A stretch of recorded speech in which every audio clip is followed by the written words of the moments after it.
Hello everyone, and welcome to the highlights and blitz of the Biel Chess Festival 2019. This is Grandmaster Tal Baron, and in this series I will take you through a journey looking at the games of some of the best players in the world and their mutual blunders against some of the upcoming rising stars of this world, and show you how we can learn from their mistakes. This series is not meant to make fun of their mistakes, nor to criticize them. It just goes to show that even the very best players our planet has to offer can make simple errors, and beginners can understand these errors, and grandmasters can find them on their own.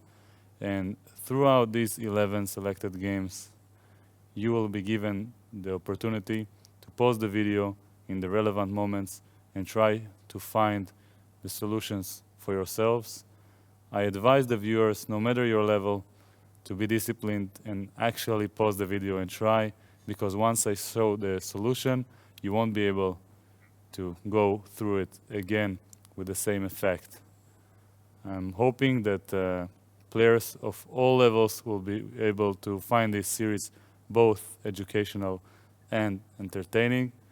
And without further ado, let us delve right into the first example. In the first game from the first round of the Blitz portion of the GMT, we will see a game between Nodirbek Abdusaturov with white against Parham Magsudlu with black. And in this very position, Black decided to play for a win because of his extra pawn and played the move h4 with the idea of sacrificing his extra pawn in order to achieve two passed pawns that are connected by means of g takes h4 and f4. And now white has to be very careful. You're welcome to pause your video and search for a way to draw with white. The correct move in this position was h5, with the relatively simple point that after f3 by black, white can play the simple move, just like in the game, rook b8, with the point that after rook a7, rook b4, and now g4 is about to fall. And if black were to go for the other option of g3 in this position, then now, after h6 check, king h7, and the precise move, rook f8, the f4 pawn is falling, and king g2, king takes g3 will follow with an easy draw for white. Instead, white played the inaccurate move, rook b8, thinking he will make an easy draw after rook takes a7, rook b4, but he missed that black can defend the pawn on f4 by means of rook f7. And now, after the move rook b5, threatening rook g5, king h6, rook g5, rook g7, rook f5, and f3, white played the move with the nice idea of king f2, threatening king g3, after which the position will be a theoretical draw, even without the h-pawn. So you're welcome to pause the video again and try to find a good way to win the game and prevents white idea as you do. The solution is g3 check. If king takes f3, g2 will win the game immediately, so white is forced to go back to g1, and now black simply plays f2, check, king g2, and for example king g6, and if rook f3, king h5, king takes h4, and we have a technically winning position. I will not delve into all the details of how to win this endgame because it's even complicated for me to understand all the subtleties of this fascinating rook endgame, but I'll just mention that the winning plan is concerned with bringing the king to somewhere on the g file, or let's say all the way to h7, then moving the rook up, king g7, and at some point in the right timing to play the move rook to the f-file, threatening to change the rooks, and if the rook refuses to be changed, then something connected with f1 queen. And in this position, it's pretty easy to believe that with 2 pawns up, black is about to win the game, and instead of this correct move g3 check, black decided to play king g6, and a draw was agreed after a fortress was constructed by means of rook d5 and king g3. As I mentioned, even without the h4, this is a well-known theoretical draw. And king e6, rook a5, rook f7, rook a2, king e5, h5, king e4, and a bunch of checks. And eventually, the players shook hands and agree to a draw. So, a very instructive example, and I hope the viewers at home managed to solve the exercises. Let me know what you think of this and whether you succeeded or not. And I hope your rook endgames will improve as a result of someone else's mistakes. The second example is from round 2 of the Blitz portion of the GMT between Sam Shankland and Parham Maksudlu. In this rook endgame, Parham had a chance to take over the initiative, and I advise the viewers to pause the video and think for a way for black to play for a win. In the game, black played rook a to a2, which was a mistake. Instead, an intermediate check on a1 could have granted black with an extra tempo and a winning advantage after king g2 and rook a2. And now after the same move from the game, knight takes f7, rook takes f2 comes with check, and now very important intermediate check as well, rook g2 check, followed by rook takes h2 with an idea of a checkmate on h3, and now in case of king e3, black can go rook a3 check, followed by bishop g7 check, and white is in trouble. Instead, rook a2 was played, and now after knight takes f7, rook takes f2, white had the chance to draw the game immediately.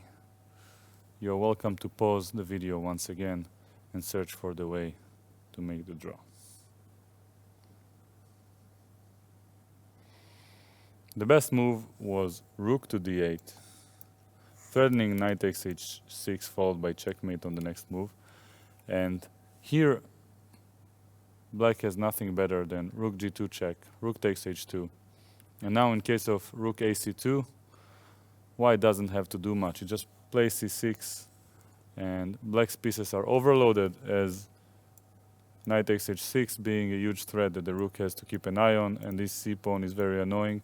So black has nothing better than just repeating moves by means of perpetual check with the rooks on the second rank.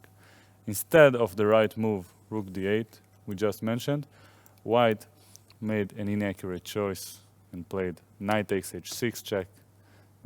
Bishop takes h6 is the only move if black wants to play for a win. Rook d8 check, bishop back to f8, rook b to b8. And now, once again, you have a choice how to play for a win with black. Please pause the video and try to find a way.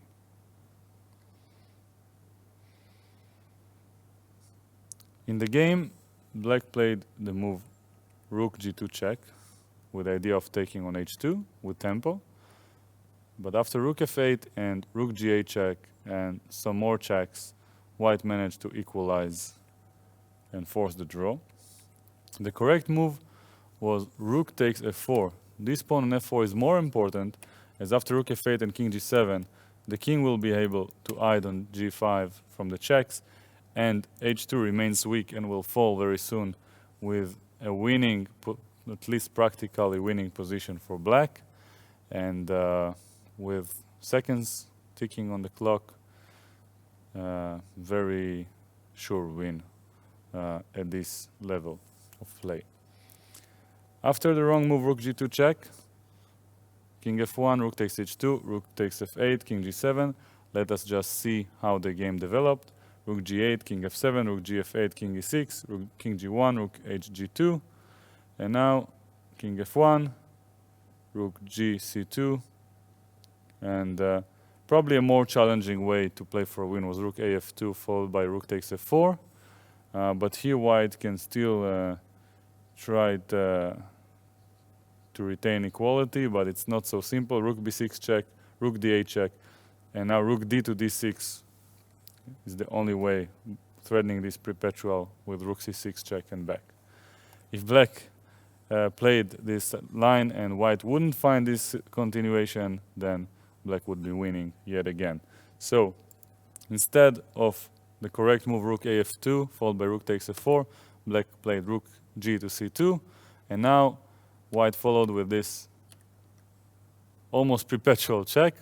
Black is hiding behind the pawn on c5, and while it looks winning or very close to winning because the pawn is acting as an umbrella to hide black from the checks, it's still a pawn and it wants to queen, so c6 was played.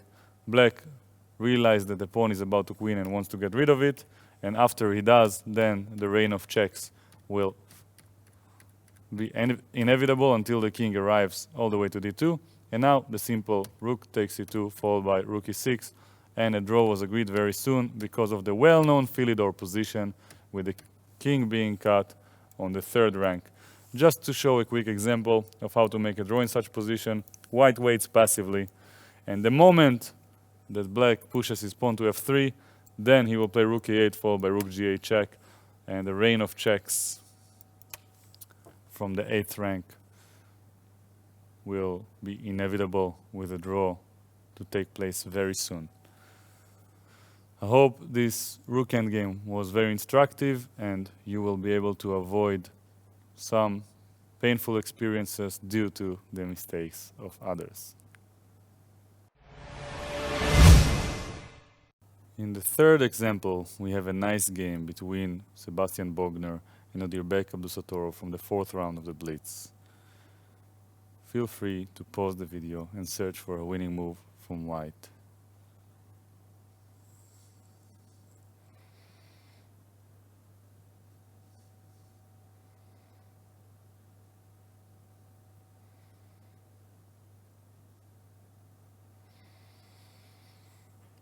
White has a devastating advantage along the d file, which should decide the game in his favor.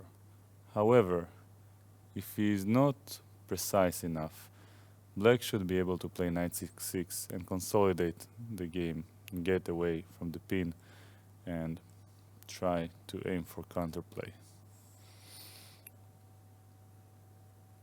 In fact, white has more than one way to retain his advantage.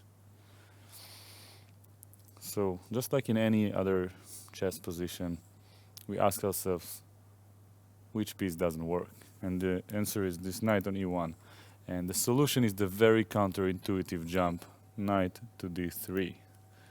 Looks very weird on the one hand, we are blocking the queen, but we are creating a very powerful threat of knight b4 and forces black to make big concessions, because now the only way to prevent it is knight c6, after which white has the nice tactic of knight c5, queen f7, and knight xb7. Very powerful tactical shot, which will result after rook d7, knight back to c5, and the inevitable exchange in a winning position for white in this queen and knight endgame with the pawn up, which will eventually become a passed pawn on the queen side that will decide the game in his favor. White should win comfortably in this position. Even the move knight h5 should be very good for white, with the idea of knight c6, rook g4, and after g5, the very nice queen sacrifice, queen takes d5, with the pawn up in a rook and knight endgame. So, instead of the move mentioned earlier, white chose the wrong knight jump. He jumped with the knight to c2, and he neglected to guard the b3 square. And now black would repeat moves by means of knight b3, followed by knight c5, with an immediate draw. Instead, black played knight c6, and after rook d2, it was only slightly worse, and managed to defend and even went on to win this game. So very good defense by Abdusattorov, and a very counterintuitive win, which is not surprising that was missed by Bogner with only seconds ticking on his clock. So hopefully this exercise was useful for you, and that you will find counterintuitive moves in your own games.